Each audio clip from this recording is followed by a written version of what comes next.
इस वीडियो से हम नया चैप्टर स्टार्ट करेंगे, accounting for company issue of shares.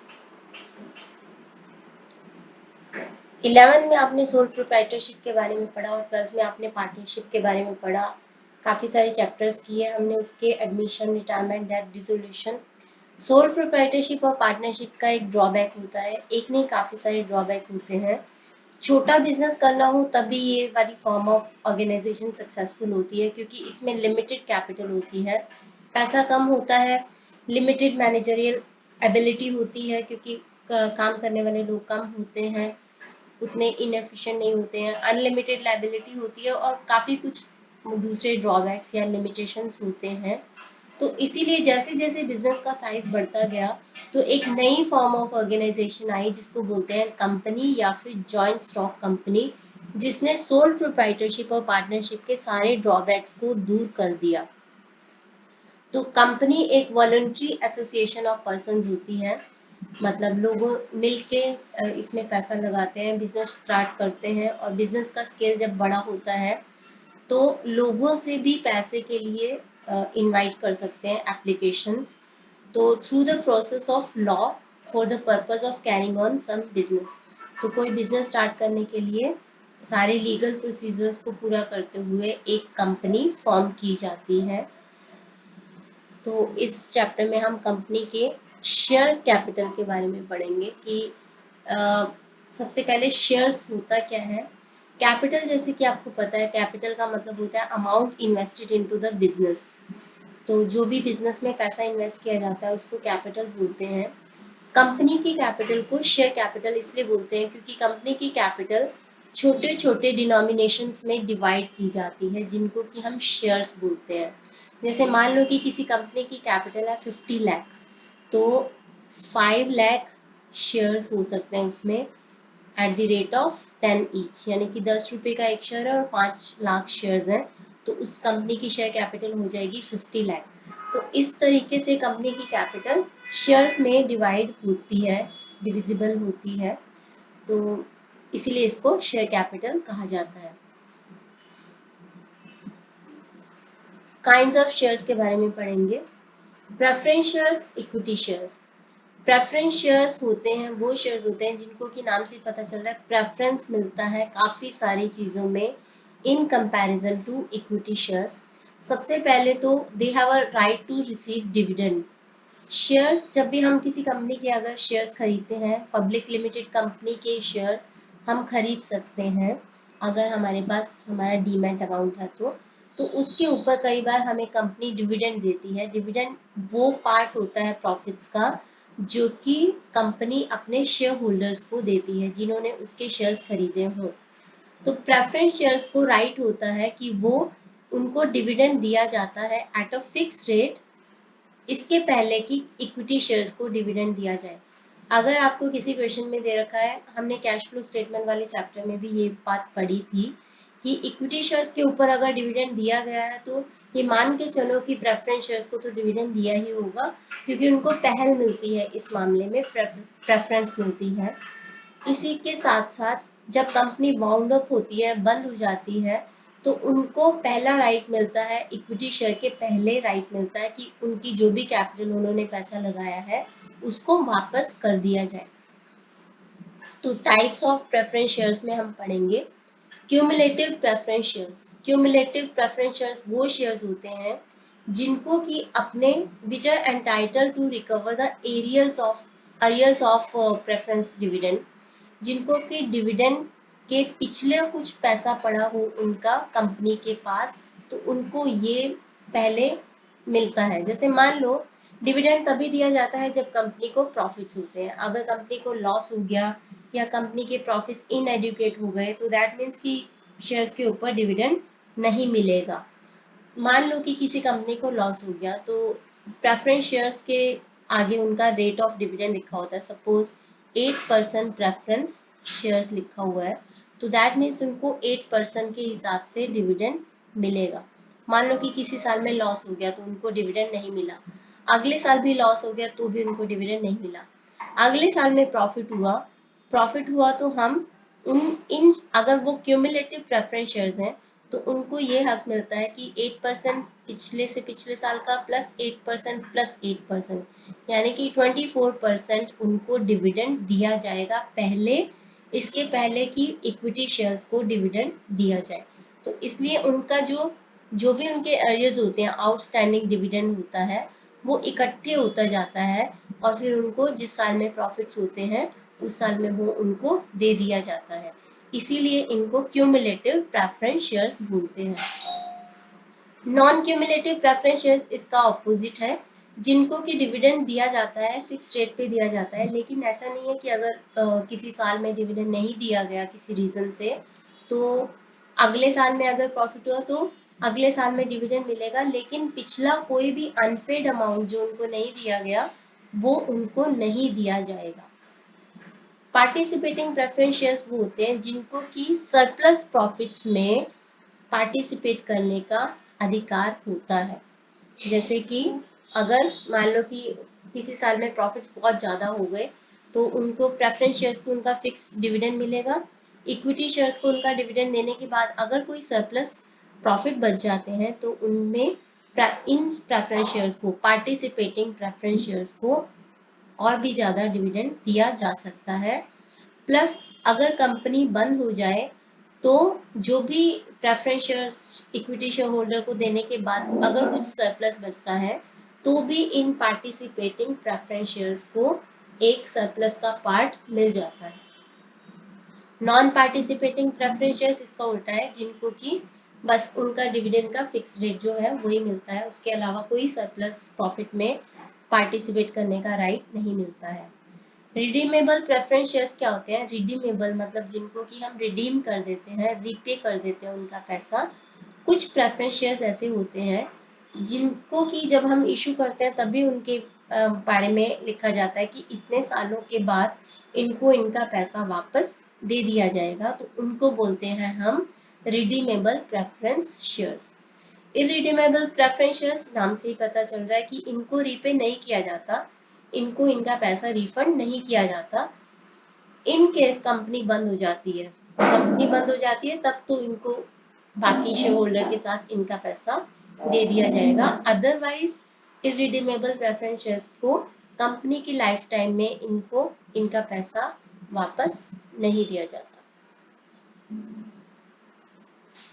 Convertible preference shares वो होते हैं जिनको कि ये अधिकार होता है कि वो अपने प्रेफरेंस शेयर्स को इक्विटी शेयर्स में कन्वर्ट कर सकते हैं।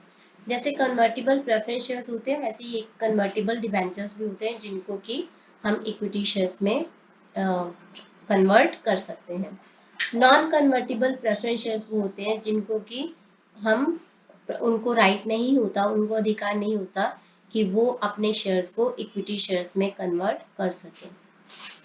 अब ये हुए प्रेफरेंस शेयर्स। इक्विटी शेयर्स वो शेयर्स होते हैं जो कि प्रेफरेंस नहीं होते, मतलब उनको फिक्स रेट पे डिविडेंड नहीं मिलता। पहले प्रेफरेंस शेयर होल्डर को डिविडेंड दिया जाएगा फिक्स रेट पे, उसके बाद इक्विटी शेयर्स को डिविडेंड दिया जाएगा। अगर किसी साल में प्रॉफिट नहीं हुए, इनसफिशिएंट प्रॉफिट हुए, तो उनको डिविडेंड इक्विटी शेयर्स को नहीं मिलेगा। लेकिन इनको एक बेनिफिट होता है कि अगर मान लो किसी साल में बहुत ज़्यादा प्रॉफिट्स हो जाए तो क्योंकि इनका फिक्स रेट ऑफ डिविडेंड तो है नहीं, तो इनको काफ़ी ज़्यादा डिविडेंड मिलने की पॉसिबिलिटी होती है in comparison to preference share जिनका कि फिक्स राइट होता है डिविडेंड का। प्लस इनको वोटिंग राइट्स भी मिलते हैं। अगर कंपनी में कोई बड़ा फैसला लिया जाना है, कोई रिजोल्यूशन पास किया जाना है, तो इक्विटी शेयर होल्डर को राइट होता है कि वो वोट करके अपना मतलब ओपिनियन दे सके। अब हमने किया equity shares, preference shares. Share capital शुरू करेंगे। शेयर कैपिटल मतलब capital raise by a company by the issue of shares. Company लोगों को शेयर्स इशू कर सकती है और पैसे रेज कर सकती है, तो इसीलिए इसको बोलते हैं शेयर कैपिटल। तो शेयर कैपिटल के कुछ ये प्रकार हैं, kinds of share capital. Authorised, registered और नॉमिनल कैपिटल, तीनों का मतलब एक ही है। ऑथराइज कैपिटल मतलब कंपनी को ऑथराइजेशन है कि मैक्सिमम इतने ही शेयर्स इशू कर सकती है कंपनी, कि मान लो किसी कंपनी की ऑथराइज कैपिटल है 50 लाख रुपीस, तो दैट मीन्स कंपनी अपने लाइफ टाइम में 50 लाख से ज़्यादा के शेयर्स, रुपीस से ज़्यादा के शेयर्स इशू नहीं कर सकती। इशूड कैपिटल वो पार्ट होता है ऑथराइज कैपिटल का जो कि कंपनी एक्चुअल में इशू करती है लोगों को। तो जो पार्ट इशू नहीं किया जाता ऑथराइज कैपिटल का उसको बोलते हैं unissued capital. So that means issued capital can be less than और equal to authorise capital. Authorise capital के इक्वल भी हो सकती है। अगर पूरी की पूरी कंपनी अपनी पूरी की पूरी ऑथराइज कैपिटल को इशू कर दे तो उसके इक्वल भी हो सकती है, अदरवाइज उससे कम ही रहती है। आपको ये 1 मार्कर में ये वाला क्वेश्चन आ सकता है। तो issued capital is always less than और equal to authorise capital. Subscribe capital वो कैपिटल होती है जिसके लिए पब्लिक सब्सक्राइब करती है, मतलब जिसके लिए वो एप्लीकेशंस आते हैं कि हमें इस कंपनी के शेयर्स आए। जैसे मान लो कि एक कंपनी है 13,000 शेयर्स इशू कर रही है, 100 रुपीज का एक शेयर इशू कर रही है, तो उसकी इशूड कैपिटल होगी 13 लाख। मान लो सिर्फ 12,000 ही एप्लीकेशन आए तो उस कंपनी की सब्सक्राइब्ड कैपिटल होगी 12 लाख। तो सब्सक्राइब कैपिटल वो कैपिटल होती है जिसके लिए पब्लिक सब्सक्राइब करती है, यानी कि शेयर्स इशू करने के लिए एप्लीकेशंस भेजती है। इसके बाद subscribe fully paid, subscribe but not fully paid. इसके लिए आपको करना पड़ेगा नोट्स टू अकाउंट्स। जो नोट्स टू अकाउंट्स वाला पार्ट है वो मैं वीडियो में मतलब इस चैप्टर के खत्म होने के बाद सबसे एंड में करवाऊंगी, क्योंकि बहुत सारी ऐसी टर्म्स हैं उसके अंदर जो आपको अभी करवाया तो समझ में नहीं आएगा। जैसे कि कॉल्स इन एरियर्स है, जैसे कि कैपिटल रिजर्व है, जैसे कि शेयर फॉरफिटेड शेयर्स अकाउंट है, कॉल्स इन एडवांस अकाउंट है। तो बहुत कुछ ऐसा है जो आपको समझ में नहीं आएगा। तो बेटर यही रहेगा कि पहले हम इन सारी टर्म्स के बारे में अच्छे से जान लें, उसके बाद एंड में हम नोट्स टू अकाउंट्स बनाना सीखें। हालांकि आपके बुक में ये पहले दिया गया है, बट काफ़ी कुछ टर्म्स ऐसे हैं जो आपको अभी से समझ में नहीं आएंगे। तो सबसे लास्ट वाले वीडियो में, सेकेंड लास्ट वीडियो में हम कॉम्प्रिहेंसिव इलस्ट्रेशंस करेंगे। उसमें मैं आपको नोट्स टू अकाउंट्स को अच्छे से पूरा का पूरा एक वीडियो उसको डिवोटेड होगा तो उसको बनाना सिखाऊंगी। तो तभी आपको पता चल जाएगा कि subscribe and fully paid, subscribe but not fully paid क्या होता है, इसका मीनिंग क्या होता है और क्या क्या इसमें हम लिखते हैं। तो हम सबसे पहले अभी हम अपने क्वेश्चन शुरू कर रहे हैं न्यूमेरिकल्स। न्यूमेरिकल्स शुरू करने के पहले एक छोटा सा टॉपिक है प्रीलिमिनरी एक्सपेंसेस। प्रीलिमिनरी एक्सपेंसेस होते हैं जो कि कंपनी की फॉर्मेशन के टाइम पे किए जाते हैं। जब कंपनी का रजिस्ट्रेशन हो रहा होता है तो उस टाइम पे जो एक्सपेंसेस इनकर किए जाते हैं उनको हम बोलते हैं प्रीलिमिनरी एक्सपेंसेस। जैसे बहुत सारे डॉक्यूमेंट्स उनको प्रिंट करवाना, सॉलिसिटर की फीस हो गई, स्टैम्प ड्यूटी, रजिस्ट्रेशन फीस हो गई, और बहुत सारी ड्यूटीज, गवर्नमेंट को बहुत सारी अथॉरिटीज को बहुत कुछ पैसे देने पड़ते हैं, फीस वगैरह। तो ये जो सारे एक्सपेंसेस होते हैं ये कौन करता है, ये कंपनी के प्रमोटर्स करते हैं जो कि कंपनी के फर्स्ट सब्सक्राइबर्स होते हैं। तो प्रमोटर्स इन खर्चों को करते हैं। तो ये खर्चे कंपनी के लाइफ टाइम में प्रीलिमिनरी एक्सपेंसेस हमेशा एक ही बार होंगे जब उसका रजिस्ट्रेशन हो रहा होगा। लेकिन जैसे ही ये खर्चे हो जाते हैं तो उसी साल में इनको हम राइट ऑफ कर देते हैं। राइट ऑफ कैसे करते हैं वो मैं बाद में बताती हूँ। जैसे कि मैंने आपको बताया हुआ, बहुत बार बताया है कि जितने भी expenses, losses, incomes and gains होते हैं उसको हम साल के एंड में राइट ऑफ कर देते हैं। Trading account, profit and loss account में ट्रांसफर करके। पार्टनरशिप के केस में कुछ काफ़ी सारे एक्सपेंसेस एप्रोप्रिएशन थे, प्रॉफिट एंड लॉस एप्रोप्रिएशन में ट्रांसफर करके। सिमिलरली इन एक्सपेंसेस को भी हमें राइट ऑफ करना होता है। हम कैसे राइट ऑफ करते हैं, या तो सिक्योरिटी प्रीमियम अकाउंट से अगर पड़ा हुआ है, या तो statement of profit and loss से। Statement of profit and loss आपको पता है क्या है। सिक्योरिटीज प्रीमियम क्या होता है ये मैं सेकंड क्वेश्चन में बताती हूँ आपको। फर्स्ट क्वेश्चन हम करेंगे, उसके बाद सेकंड क्वेश्चन में इसको राइट ऑफ भी करके दिखाएंगे। थोड़ा सा अभी बता देती हूँ। जैसे मान लो कि अभी हमने बोला था कि जो शेयर है, शेयर का फेस वैल्यू जो है नॉमिनल वैल्यू बोल लो, फेस वैल्यू है, मान लो 10 रुपया है, अगर कंपनी उसको 12 में 13 में इश्यू करती है, तो कई बार क्या होता है कि कंपनी इतनी अच्छी उसकी ग्रोथ अच्छी होती है कि लोग उसके लिए ज़्यादा पैसा खर्चने को भी तैयार हो जाते हैं। तो मान लो उसकी फेस वैल्यू 10 है, वो 12 पे इशू करती है और लोग उसको खरीद रहे हैं 12 पे, यानी कि 2 रुपए के प्रीमियम पे कंपनी इसको इशू कर रही है, और इसको जो भी वो कंपनी कमा रही है सिक्योरिटी प्रीमियम 2 रुपए का, उसको हम ट्रांसफर कर देते हैं। ये हमारे लिए कैपिटल गेन है, कंपनी के लिए कैपिटल गेन होता है, तो इसको सिक्योरिटी प्रीमियम अकाउंट में ट्रांसफर कर दिया जाता है। इसका यूज कहाँ कहाँ होता है ये भी हम करेंगे इसी वीडियो के अंदर। सबसे पहले तो जो प्रीलिमिनरी एक्सपेंसेस है, अगर हमारे पास कुछ सिक्योरिटी प्रीमियम अकाउंट पड़ा हुआ है, कैपिटल गेन पहले से पड़ा हुआ है कैपिटल रिजर्व, तो हम प्रीलिमिनरी एक्सपेंसेस को राइट ऑफ करने के लिए इसका यूज करते हैं, और अगर कुछ पार्ट बच जाता है तो statement of profit and loss में से उसको राइट ऑफ करते हैं। इसको हम सीखेंगे क्वेश्चन नंबर 1 में। उसके पहले हम एंट्रीज सीख लेते हैं। तो कंपनी जब अपने शेयर्स इशू करती है, अभी यहाँ पे बात हुई कि फेस वैल्यू 10 रुपया है या नॉमिनल वैल्यू, तो एक ही बार में उनको मंगवा सकती है, इसको बोलते हैं लमसम में मंगवाना, इसका भी क्वेश्चन करेंगे। और कई बार उसको इंस्टॉलमेंट्स में मंगवाती है, 10 रुपए को वो इंस्टॉलमेंट्स में किस्तों में मंगवाती है। तो क्या क्या एंट्री की जाती है? सबसे पहले तो कंपनी प्रॉस्पेक्टस इशू करती है, अपना जो भी लोग उसके शेयर्स खरीदना चाहते हैं उसके लिए एप्लीकेशंस देते हैं। जैसे ही लोग एप्लीकेशन देते हैं, साथ ही साथ वो एप्लीकेशन मनी भी देते हैं। एप्लीकेशन मनी आती है और उसको एक बैंक में डिपॉजिट करवाया जाता है, शेड्यूल बैंक होता है कोई कंपनी का, तो उसके अंदर उसको डिपॉजिट करवाया जाता है। तो सबसे पहले एप्लीकेशंस आएंगी, साथ ही एप्लीकेशन मनी भी आएगी। ये हम एंट्रीज तब करते हैं जब कंपनी अपने शेयर्स को इंस्टॉलमेंट्स में मंगवा रही है पैसे। जैसे मान लो 10 रुपए का शेयर है, 2 रुपया मंगवाया, फिर 3 मंगवाया, फिर 2 रुपया मंगवाया, फिर 3 मंगवाया, ऐसे करके पैसे अगर मंगवाए हैं तो दैट मीन्स कि वो कंपनी इंस्टॉलमेंट्स में पैसे मंगवा रही है। तो 2 रुपए जो सबसे पहले आएंगे वो एप्लीकेशन के साथ ही आ जाएंगे।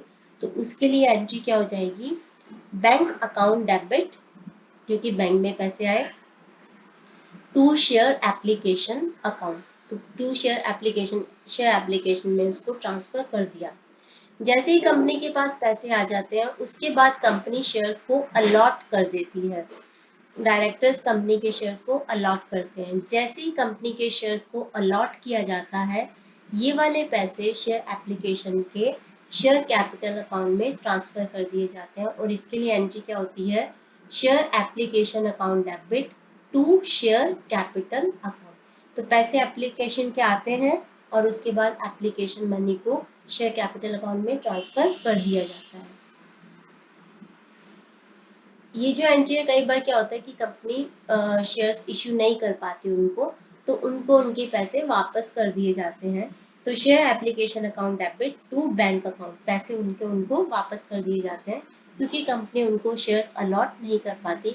इसका भी हम ओवर सब्सक्रिप्शन वाले पार्ट में प्रॉपरली इसको करेंगे। आगे है, जब कंपनी शेयर अलॉट कर देती है तो साथ ही share application account debit to share capital कर देती है, और साथ ही अलॉटमेंट मनी भी ड्यू हो जाती है। जैसे कि मैंने बताया, इंस्टॉलमेंट्स में कंपनी पैसे मंगवा रही है, तो पहली एप्लीकेशन थी, अब दूसरा है अलॉटमेंट। एप्लीकेशन के साथ पैसे आए, अब अलॉटमेंट के साथ पैसे मंगवाएगी। तो जैसे ही कंपनी अलॉटमेंट करती है शेयर्स का, तो साथ ही साथ अलॉटमेंट मनी भी ड्यू हो जाती है, और एंट्री होगी share allotment account debit to share capital. Remember, application के केस में पहले पैसा आता है, फिर पैसे शेयर कैपिटल में ट्रांसफर किए जाते हैं। लेकिन allotment, first call, second call, इनके केस में पहले पैसे ट्रांसफर होंगे और फिर पैसा आएगा। तो पहले पैसे ट्रांसफर होंगे share allotment account debit to share capital, and then bank account debit to share allotment. तो जिसको ड्यू किया था वो पैसे आ गए तो शेयर अलॉटमेंट को क्लोज कर देंगे, डेबिट किया था तो क्रेडिट कर देंगे। तो bank account debit to share allotment account. अब आती है थर्ड इंस्टॉलमेंट की बारी, जिसको बोलते हैं फर्स्ट कॉल। तो शेयर होल्डर को बोला जाता है कि आप अपने फर्स्ट कॉल के पैसे दे दो, यानी कि फर्स्ट कॉल मनी ड्यू हो जाती है। तो share first call account debit to share capital account, due करने की एंट्री, और उसके बाद रिसीव करने के लिए bank account debit to share first call. Debit किया था तो क्लोज करने के लिए इसको क्रेडिट कर दो। आगे है सेकेंड कॉल। सेकेंड कॉल के लिए आपको क्वेश्चन में दिया होगा कि सेकेंड कॉल है, फाइनल कॉल है, उसका नाम क्या है। तो share second call account debit to share capital account. Second call due करने की एंट्री, आपको नरेशन में वही लिखना है जो भी आपको क्वेश्चन में जो आप करने जा रहे हो, बस वही नरेशन में लिख देना है कि second call money due, first call money due, allotment due. और जब रिसीव करते हो तो bank account debit to share second call, receive करने की एंट्री आपको बता देना है कि इतने शेयर्स के ऊपर हमने इतना पैसा रिसीव किया है। तो नरेशन इस तरीके से लिखी जा सकती है। अब है पहला topic, issue of shares at par. At par का मतलब है जितनी फेस वैल्यू है शेयर की उतने पे ही इशू किया जाता है। जैसे 10 रुपए का शेयर है तो 10 रुपए पे ही इशू किया जाता है, तो उसको बोलते हैं issue of shares at par. अब हम इसका क्वेश्चन कर लेते हैं ताकि आपको ये एंट्रीज याद भी हो जाएंगी। तो सबसे पहले Pawan limited invited applications for 50,000 shares of ₹10 each. Payments were to be made as follows: 3 on application, 3 on allotment, 2 on first call, 2 on final call। तो ये सब मिलाएंगे आप अगर, तो ये 10 रुपीज हो जाएगा। तो सबसे पहले एप्लीकेशन मनी आ जाएगी, तो हम उसकी एंट्री करेंगे on the date of receipt. जैसे ही एप्लीकेशन मनी आ जाती है तो हम क्या एंट्री करते हैं, बैंक अकाउंट डेबिट। अगर आपको कुछ नहीं दे रखा ना तो आपको एज्यूम करना है कि वो इक्विटी शेयर्स है। दो तरह के शेयर्स हमने पढ़ा, प्रेफरेंस शेयर्स और इक्विटी शेयर्स। अगर आपको कुछ नहीं दे रखा क्वेश्चन में तो आपको मान के चलना है कि वो इक्विटी शेयर्स है। तो इक्विटी शेयर एप्लीकेशन अकाउंट, 3 रुपए एप्लीकेशन के हैं। कंपनी ने 50,000 की एप्लीकेशन के लिए इनविटेशन भेजा था और उस सारे के सारे शेयर्स वर अप्लाइड। 50,000 इशू करना चाहती थी कंपनी और 50,000 ही एप्लीकेशन आ गए। तो 50,000 इंटू 3, तो 1,50,000 कंपनी के पास एप्लीकेशन मनी आ जाएगी। उसके बाद है जिस डेट को कंपनी अलॉट करेगी शेयर्स। अगर आपको डेट दे रखी है तो आप डेट लिख दो, नहीं तो फिर ऐसे ही आप डेट वाला कॉलम ब्लैंक छोड़ दो। उस डेट को on the date of allotment क्या एंट्री होगी, equity share application account debit to equity share capital account.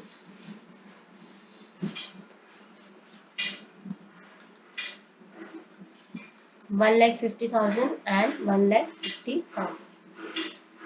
उसके बाद अलॉटमेंट ड्यू करने की एंट्री होगी। जिस डेट को शेयर्स अलॉट करती है कंपनी उसी डेट को ये वाली एंट्री होगी, शेयर कैपिटल में ट्रांसफर करने की एंट्री। और उसी डेट को हम अलॉटमेंट भी करेंगे, अलॉटमेंट को ड्यू करेंगे। अलॉटमेंट मनी हमारी है 3 रुपीज, तो 3 इंटू 50,000 फिर से 1,50,000 को हम ड्यू कर देंगे। तो ड्यू करने की एंट्री करेंगे हम equity share allotment account debit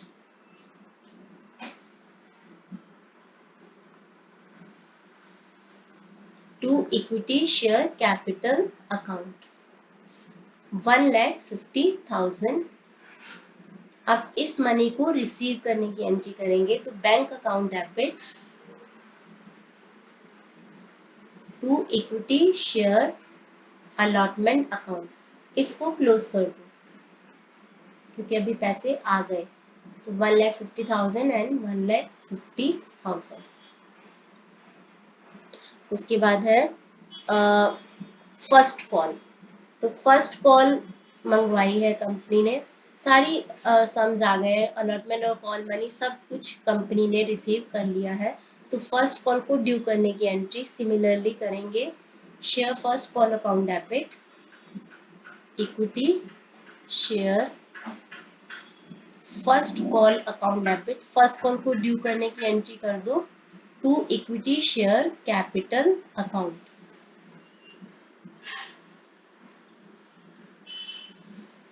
ये है ₹2, 2 × 50,000 यानी कि 1 लाख। उसके बाद bank account debit to equity share first call account, receive करने की एंट्री 1 लाख एंड 1 लाख। उसके बाद second call ₹2 on final call, जो आपको क्वेश्चन में दे रखा है वही देना है। फाइनल कॉल दिया है तो फाइनल कॉल देंगे, तो एंट्री क्या करेंगे, same entry equity share final call, बस यहाँ पे फर्स्ट की बजाय फाइनल कॉल लिख दो। तो equity share final call account debit to equity share capital account 1 lakh, क्योंकि ₹2 है, 50,000 शेयर्स हैं। और इसके बाद bank account debit to equity share final call account 1 lakh and 1 lakh. ये सारी हमने कॉल वगैरह रिसीव कर ली हैं। उसके बाद है शेयर इशू एक्सपेंसेस हुए हैं 20,000 के, 20,000 के हमारे शेयर इशू एक्सपेंसेस हुए हैं, तो उसकी एंट्री करेंगे share issue expenses account debit to bank account.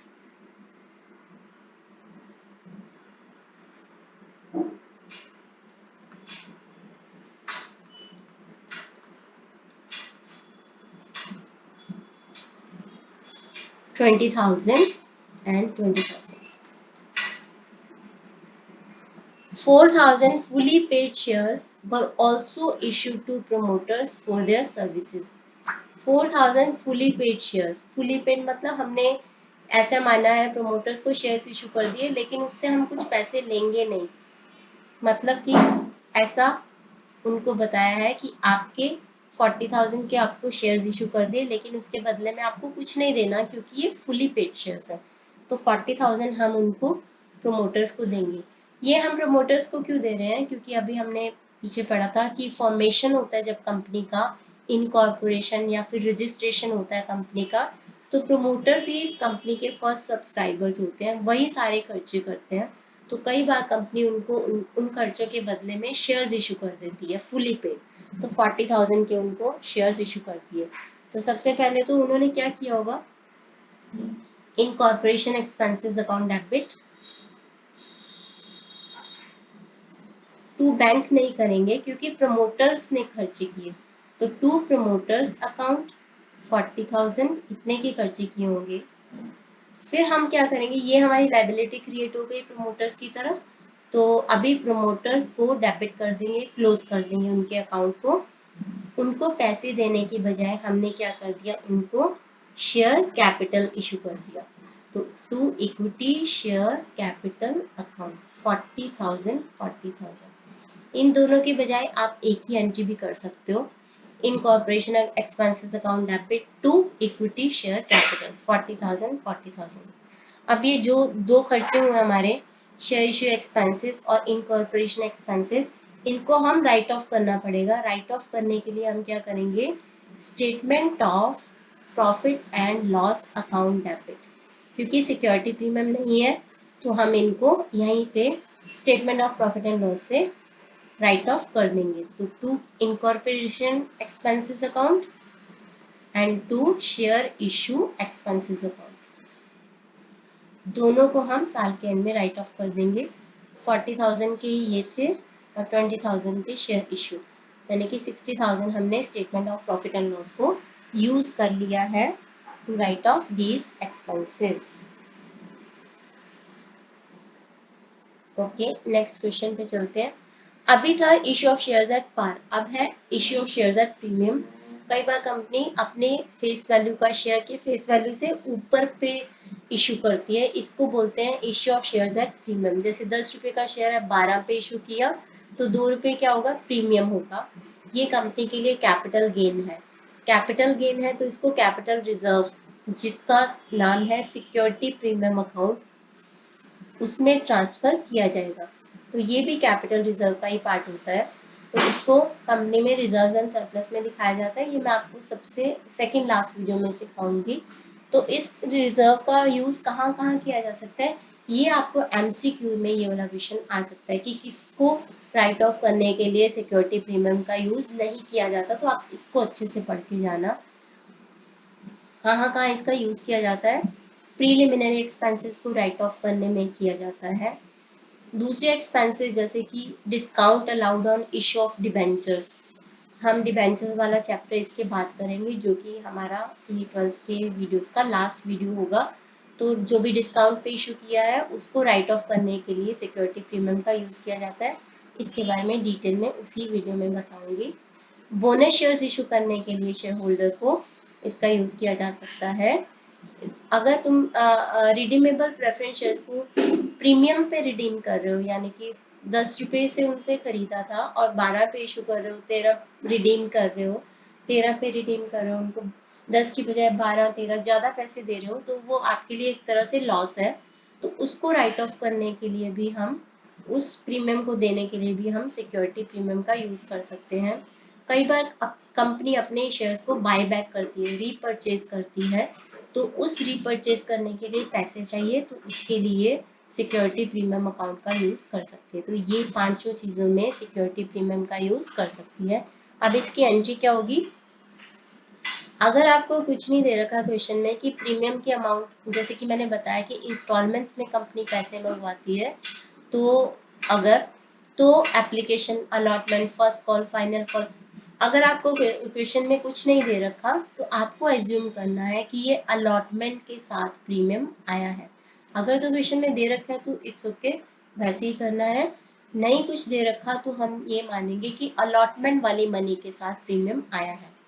तो पहली एंट्री मान लो कि एप्लीकेशन के साथ आया हो, तो पहली एंट्री वही होगी, bank account debit to share application, फिर share application account debit to share capital to security premium. मान लो कि 2 रुपए एप्लीकेशन मनी का है वैल्यू और 3 रुपए का प्रीमियम है, तो 5 रुपए आए होंगे। तो bank account debit to share application 5 रुपए, 5 रुपए एप्लीकेशन को जितने से क्रेडिट किया उतने से डेबिट कर दो। इसमें से 2 रुपए फेस वैल्यू का पार्ट था, तो उसको टू शेयर कैपिटल अकाउंट 2 और टू सिक्योरिटीज प्रीमियम 3। ये एक एग्जाम्पल था कि प्रीमियम की अमाउंट सिक्योरिटीज प्रीमियम अकाउंट में ट्रांसफर कर दो। अगर तो एप्लीकेशन के साथ आता है तो ऐसी एंट्री करनी है, पहले एप्लीकेशन रिसीव करने की, फिर उसको सिक्योरिटी प्रीमियम में ट्रांसफर करने की।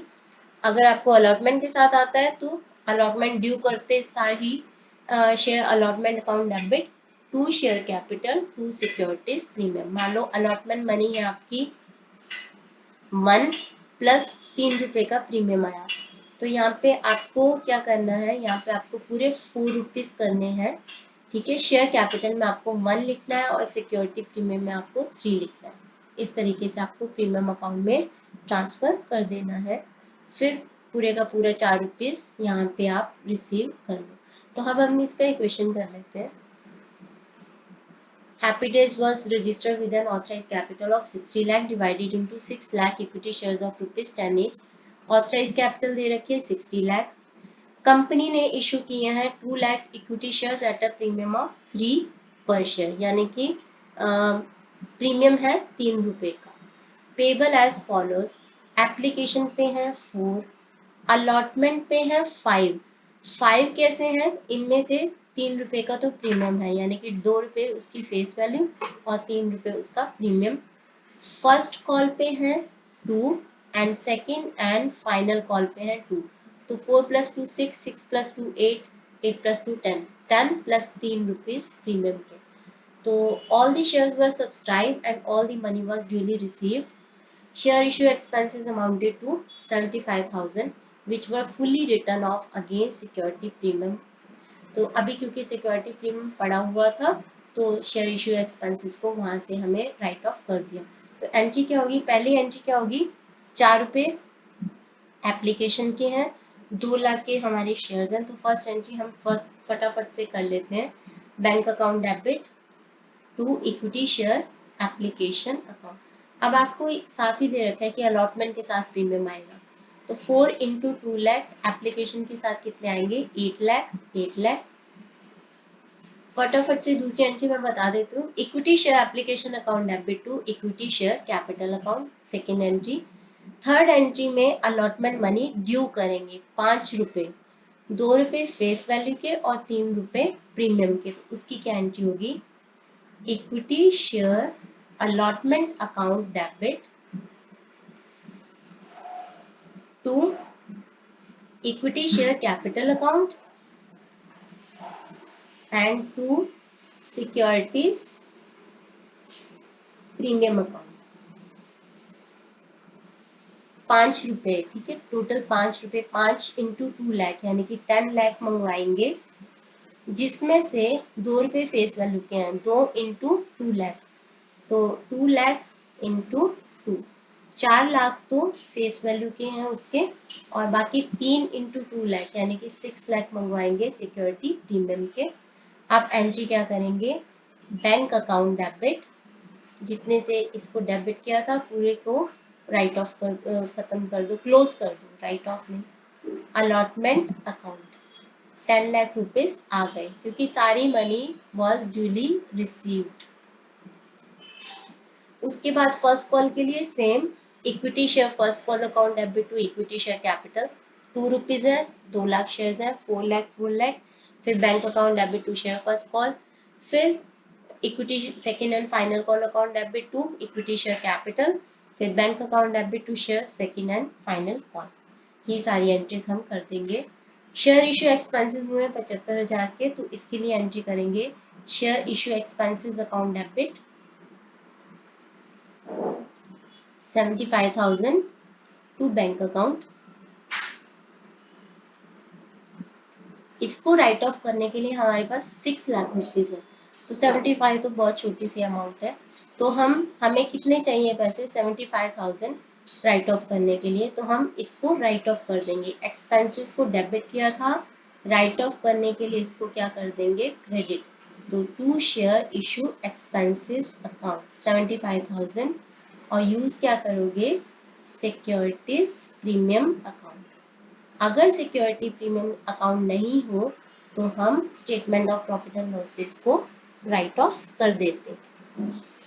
तो इस तरीके से ये क्वेश्चन भी हमारा कंप्लीट हो गया। कई बार कंपनी लमसम में पैसे मंगवा लेती है, अभी तक हमने किया इंस्टॉलमेंट में मंगवाए, application, allotment, first call, final call. कई बार कंपनी लमसम में एक साथ ही पैसे मंगवा लेती है, तो हम क्या करते हैं, पहली एंट्री थी हमने क्या की थी, bank account debit to share application account, उसकी जगह पे हमने जस्ट कर देना है bank account debit to share application and allotment account. तो यहाँ पे है Satyam limited invited applications for issuing 10,000 equity shares of ₹100 each and a premium of 20 per share, यानी कि 120 रुपए उसका इशू प्राइस है।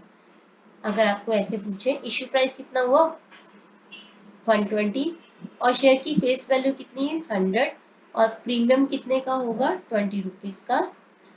Whole amount was payable on application, सारे की सारी पैसे एप्लीकेशन के साथ ही आ गए। इशू वॉज फुली सब्सक्राइब यानी कि एप्लीकेशन पूरे आ गए 10,000। तो फर्स्ट एंट्री क्या होगी, bank account debit to equity share application and allotment account. तो 120 रुपए आए होंगे, 120 रुपए इंटू 10,000 यानी कि ये हो जाएगा आपका 12 लाख, 12 लाख रुपीज। इसमें से 100 रुपए आए हैं फेस वैल्यू के और 20 रुपए आए हैं प्रीमियम के, तो जितने से क्रेडिट किया उतने से इसको डेबिट कर दो। To equity share application and allotment account debit 12 lakh to equity share capital account to securities premium account.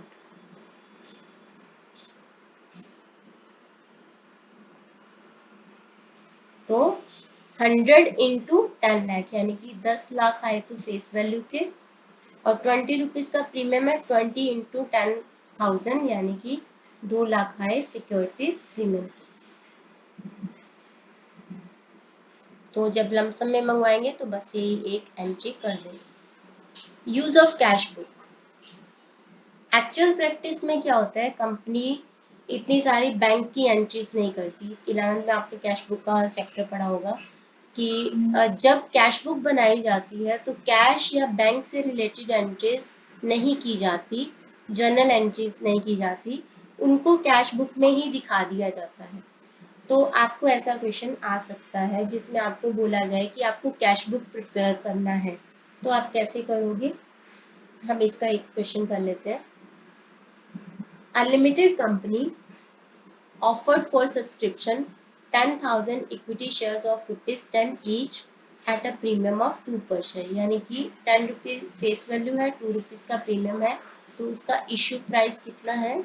Issue price is 12 and 5,000 10% preference shares of 10 each at par, और 5,000 उसने प्रेफरेंस शेयर्स इशू किए हैं at par, यानी कि equity share premium पे issue किए हैं और प्रेफरेंस शेयर्स उसने एट पार इशू किए हैं। तो इक्विटी शेयर की इंस्टॉलमेंट दे रखी है आपको 3 एप्लीकेशन पे, अलॉटमेंट पे 5 जिसमें 2 रुपये तो प्रीमियम के हैं, यानी कि 3 रुपये अलॉटमेंट की फेस वैल्यू है और 4 रुपये फर्स्ट कॉल, तो 3 + 3 6 + 4 10 और +2 प्रीमियम, और प्रेफरेंस शेयर्स की ये इंस्टॉलमेंट की मनी दे रखी है। All the shares were fully subscribed, called up and paid. Called up का मतलब होता है, फुली सब्सक्राइब का मतलब कि जितने लोगों ने एप्लीकेशन भेजे, फुली मतलब जितने इशू करना चाहती थी उतने की ही एप्लीकेशन आए। कॉल्ड अप का मतलब होता है कि कंपनी ने सारे पैसे मंगवाए हैं, एप्लीकेशन अलॉटमेंट फर्स्ट कॉल सारी की सारी इंस्टॉलमेंट मंगवा ली, कॉल्ड अप, एंड पेड मतलब सारे पैसे आ भी गए। तो आपको जर्नल में इनको रिकॉर्ड करना है और कैश बुक में। जैसे कि मैंने बताया, जब कैश बुक बनाई जाती है तो कैश या बैंक से रिलेटेड एंट्रीज कैश बुक में दिखाई जाएंगी और बाकी प्रॉपर जर्नल प्रॉपर में दिखाई जाएंगी। तो पहली एंट्री ही हमारी बैंक रिसीव करने की थी, तो उसको हम कहाँ पे दिखाएंगे? उसको हम दिखाएंगे कैश बुक में। तो हम, क्योंकि बैंक के थ्रू हो रही है ये सारी एंट्री, तो हम कैश बुक का बैंक कॉलम कैश बुक बनाएंगे और ब्रैकेट में लिखेंगे बैंक कॉलम। टी फॉर्मेट में ही बनती है cash book, debit and credit दो साइड्स हैं इसके। तो पर्टिकुलर्स अमाउंट। सबसे पहले बैंक अकाउंट डेबिट टू, हम क्या करते हैं, to equity share application to preference share application. तो लिख लेते हैं बैंक अकाउंट डेबिट है टू इक्विटी। जब हम कैश बुक बनाते हैं तो सारी रिसीट्स डेबिट साइड में आती है और सारी पेमेंट्स क्रेडिट साइड पे आती है। तो बैंक अकाउंट डेबिट टू लिखा ना, तो to equity share application account, और प्रेफरेंस शेयर्स भी इशू किए हैं जिसके आगे उनका हमेशा आपको डिविडेंड का रेट लिखना है, to 10% preference share application account. अब अमाउंट देख लेते हैं कितनी कितनी। एप्लीकेशन इक्विटी के ऊपर है 3, 10,000 इक्विटी शेयर्स हैं यानी कि 30,000। प्रेफरेंस शेयर्स हैं 5,000 इंटू 3 मतलब 15,000। तो ये एंट्री क्योंकि बैंक से रिलेटेड थी तो यहाँ पे कर दी। अब अगली एंट्री में हम क्या करते हैं, equity share application account debit to equity share capital account, preference share application account debit to preference shares capital account. तो दोनों को इकट्ठे भी दिखा सकते हो। Equity share application account debit 30,000, 10% preference share application account debit 15,000 का था। टू इक्विटी वाले को इक्विटी में ट्रांसफर कर दो, इक्विटी शेयर कैपिटल अकाउंट, और प्रेफरेंस वाले को 10% प्रेफरेंस शेयर कैपिटल अकाउंट में ट्रांसफर कर दो। अब नेक्स्ट एंट्री हम क्या करते हैं, अलॉटमेंट को ड्यू करने की। याद रखना इक्विटी शेयर के ऊपर हमें प्रीमियम भी को भी ड्यू करना है। तो equity share capital allotment account debit पूरे के पूरे 5 रुपए, 5 इंटू 10,000 यानी कि 50,000। और अलॉटमेंट की प्रेफरेंस की भी मैं साथ ही एंट्री कर रही हूँ। प्रेफरेंस की अलॉटमेंट की कितने पैसे हैं, 4 रुपए है और 5,000 शेयर है यानी कि 20,000। तो preference shares allotment account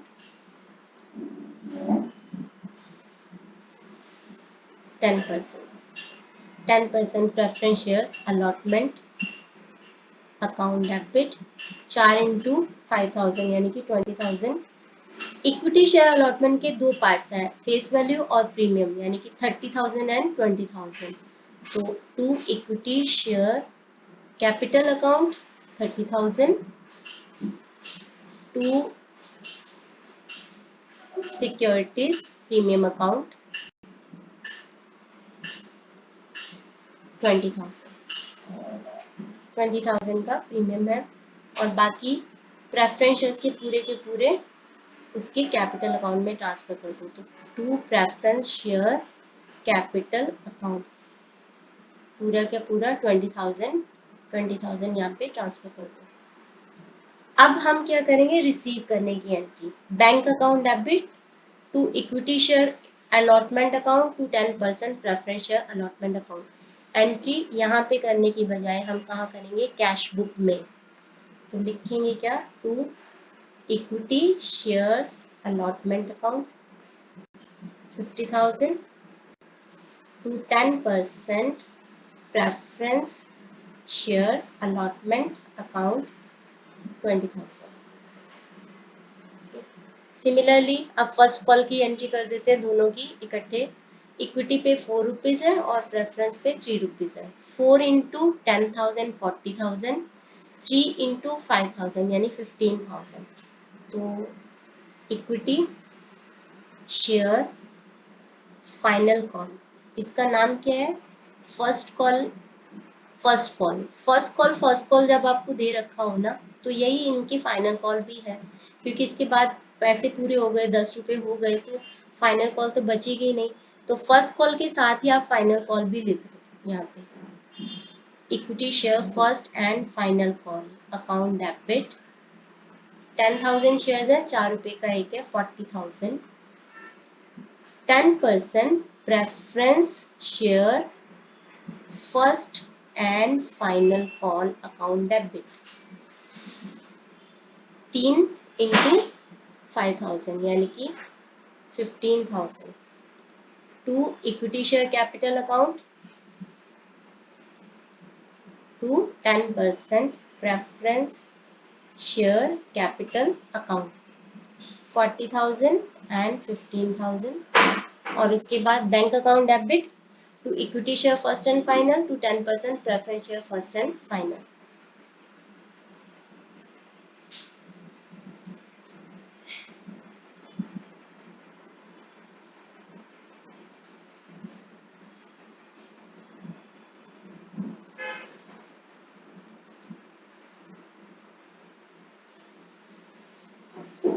$40,000 and 15,000। अब आपको इस साइड का टोटल कर देना है, ये आ रहा है आपका 1,70,000। और यहाँ पे लिख देंगे हम by balance CD, balancing figure 1,70,000। इस 1,70,000 को हम दिखाएंगे बैलेंस शीट में, कंपनी में कैश एंड कैश इक्विवेलेंट के अंदर। तो इस तरीके से हमारा क्वेश्चन कंप्लीट हुआ।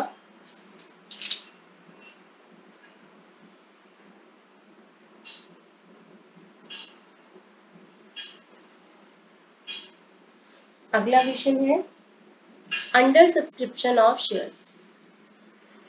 कई बार जितने कंपनी शेयर्स इशू करना चाहती है उतने एप्लीकेशन आते नहीं है, अंडर सब्सक्रिप्शन होता है। यानी कि जैसे 10,000 इशू करना चाहती है, 8,000 एप्लीकेशन आए, इसको बोलते हैं अंडर सब्सक्रिप्शन। तो जितने एप्लीकेशन आए होंगे उतने ही कंपनी फिर उनसे पैसे मांग सकती है। तो इसकी क्या एंट्री होती है, सबसे पहले तो Shiva Limited issued 20,000 shares of ₹10 each at a premium of 10%। 10% किसका, फेस वैल्यू का, यानी कि 10/100 ऑफ 10 तो 1 रुपए का प्रीमियम है, 1 रुपए का प्रीमियम है। एप्लीकेशन पे है 5, यानी कि इंक्लूडिंग प्रीमियम है तो 4 रुपए फेस वैल्यू की और 1 रुपया प्रीमियम का। अलॉटमेंट पे है 4 और फर्स्ट एंड फाइनल पे है 2। तो 4 + 4 8 + 2 10, 10 रुपये फेस वैल्यू और 1 रुपया प्रीमियम का। तो एप्लीकेशन वर रिसीव फॉर 18,000। एक चीज याद रखना कि अगर पब्लिक ने कम के लिए सब्सक्राइब किया है तो एटलीस्ट 90% का सब्सक्रिप्शन होना चाहिए, 90% का सब्सक्रिप्शन होना चाहिए। यानी कि अगर 20,000 शेयर्स इशू करना चाहती है, 90% उसका बनता है 18,000। तो अगर 18,000 से कम एप्लीकेशन आए होते तो कंपनी को शेयर को इशू को कैंसिल करना पड़ता, यानी कि लोगों को उनका पैसा वापस करना पड़ता। तो 90% मिनिमम सब्सक्रिप्शन होना चाहिए। अब है 18,000 पूरा आ रहा है तो उसको एक्सेप्ट कर लिया गया। All money was duly receive. मैं जस्ट ऐसी आपको पहली एंट्री बता रही हूँ। बैंक अकाउंट डेबिट, तो एप्लीकेशन पे आएंगे 5, 4 इसके फेस के वैल्यू के और 1 रुपया आएगा आपका प्रीमियम का। Bank account debit to share application account. आप इक्विटी शेयर एप्लीकेशन लिख सकते हो, आप खाली शेयर एप्लीकेशन भी लिख सकते हो, पता नहीं कि क्या है। तो दोनों तरीके से ठीक है। तो 5 रुपए आए हैं, 5 × 18,000 यानी कि 90,000। इक्विटी शेयर एप्लीकेशन या फिर share application account debit to share capital account to securities premium account. 1 रुपया प्रीमियम का, 18,000 × 1 18,000 और 4 × 18,000 72,000 72,000, इस तरीके से। बाकी एंट्री सेम हो जाएगी। Share allotment account debit to share capital account 4 × 18,000 72,000, फिर रिसीव करने की एंट्री और उसके बाद फर्स्ट एंड फाइनल 2 × 18,000 36,000 ड्यू करने की और उसके बाद रिसीव करने की एंट्री। यहाँ पे आपको शेयर कैपिटल भी दिखाने को बोला है बैलेंस शीट में, लेकिन मैं आपको ये सेकंड लास्ट वीडियो में दिखाने वाली हूँ कि कैसे करते हैं, तो अभी इस पार्ट को मैं स्किप कर रही हूँ।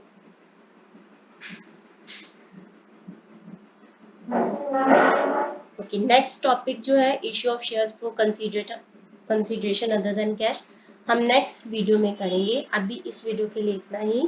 Thanks for watching.